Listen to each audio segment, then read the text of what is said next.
freedoms that we've enjoyed for generations, probably longer than this state has been a state. And don't deny that this is happening, because you've got your groups out there that are pushing this agenda. It may not be in this legislature right now, but it will be in the future. Humane Society, hello, they are out there trying to ban hunting, okay? What I love about these mutual admiration societies that you set up is that you love to set your table with your liberal talking points. And in order for us to sit at that table, we have to accept things like gay marriage, gun control, abortion on demand, and in this case, we have to accept environmental junk science. Okay? Do you love free speech or not? Not when it's idiotic. We have it on record. Liberals don't love free speech. Okay. Let me just this gentleman have his 2 minutes, and Mike will let everybody else have their 2 minutes. I appreciate it. Thank you very much. As the one dissenting voice in this entire room. Here's the thing. And if we disagree even slightly with this litany of liberal talking points, we are branded extremists, or even worse, domestic terrorists. Speaking of domestic terrorists, Mr. Harry Reid, I hope you're still awake. Mr. Harry Reid, last year you labeled the Bundy supporters as domestic terrorists. Let me ask you a question, sir. Who is the real domestic terrorist? A man who is trying to raise cattle like his ancestors did for over a century, or a U.S. senator that uses his BLM like a private army to harass and terrorize a private citizen of Nevada and a fellow Mormon. Well, thank you very much. I think your time is up, and we appreciate hearing from On you. the record, I Time's up! everything. It's up! Thank Over! Done! Heard it! you. Have another speaker. Hope you got that on record.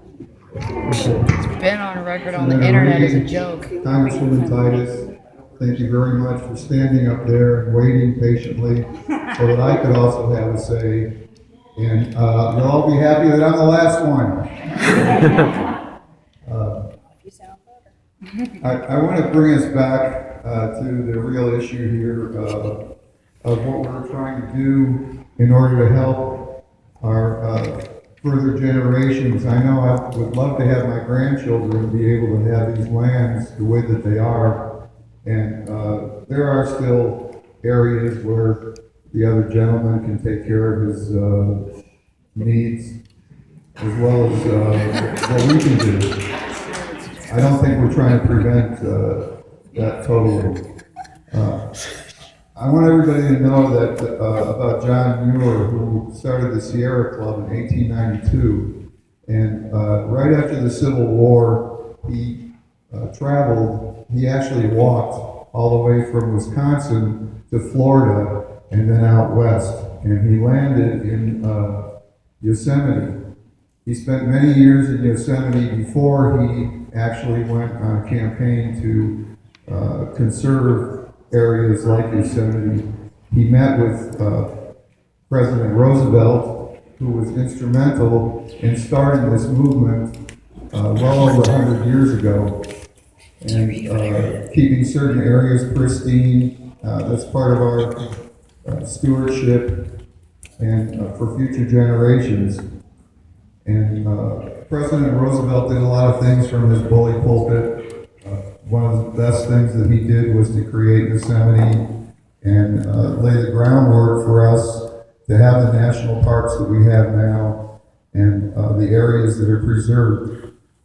I urge each and every one of you, when you get a year or two, to read the 1,000 pages of John Muir's travels through the United States and California. The aspect of his writing from right after the Civil War is very enlightening because times were different. People looked on things differently. He was a farmer's son from Wisconsin, And a lot of the things are very interesting, the 1,000-mile walk and the years in Yosemite. I'm glad to see that so many people did actually stay for the total meeting. I know it's probably after 6 o'clock, and I thank you all very much. What I would like to do, if I could, and I can't, if I had a printer, I could share with you all the disasters that are online. A 55,000-gallon oil spill in the Yosemite River. Now the people in the area have to truck their water in from outside sources. A pipeline, gas pipeline that blew up in West Virginia and created a disaster. We all know about the Gulf.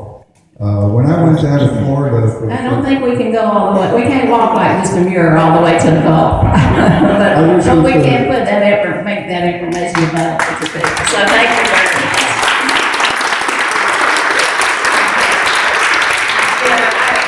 I want to thank you all too for coming today, for staying, and for your very thoughtful and heartfelt comments. We heard from hikers and hunters. We heard from teachers and students. We heard from scientists and poets, artists and advocates. All of you, I think, are Johnny Q. Public, and I appreciate you.